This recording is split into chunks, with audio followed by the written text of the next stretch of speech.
Sige na, kuya. Yung motor ko na lang gamitin natin. Ano ka ba mga galit si Mama? Hindi naman niya malalaman eh. Eh, kahit na spade.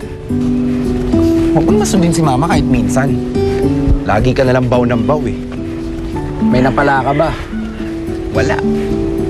Mag-take ka naman ng risk ngayon. Sa tingin mo ba makukumbinsi mo ako sa mga sinasabi mo?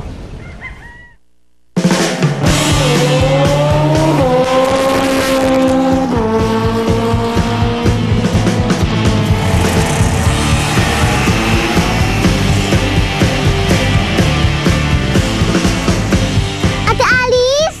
Gelay! Ate Alice! Oh, Ate Alice! Inom po muna kayo. salamat ah. Buti na lang tapos na lahat ng gagawin ko. Tapos na yung labada ko. Naku! Kailangan ko pa palang mamalengke. Ha? Ganun ba, Ate Alice? May tutulong ba ba ako? Wag na, Gelay. Okay na. Kaya ko na yon. Marami ka nang natulong sa akin. Salamat, ha? Kailangan ko na umalis. Ingat ka, Ate Alice, ha? Salamat.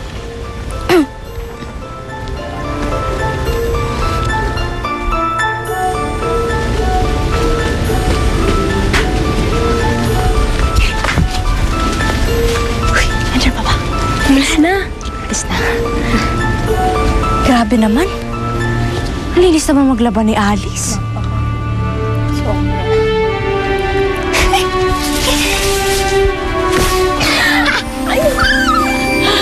Ay, nako, kawawang Alice.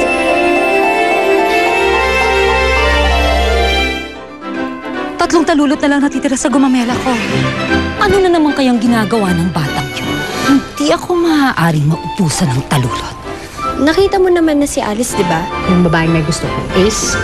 Sa tingin mo po, gusto rin siya ni Ace? Wala akong gusto kay Ace. Bakit, Ate Alice? Kasi may iba akong crush. Sino, Ate Alice? Sisiguraduhin ko na walang mintis ang aking orasyon dahil hindi na ako makapaghintay na mapaamin si Hilario sa kinaroroonan ng kanyang anak. Kung sabihin ko po na sana makalaya na si Tatay Ipeng sa kulungan, mangyayari po ba yon? Di ba po sinabi niyo baka may lahi akong manggagaway? Ano nangyari?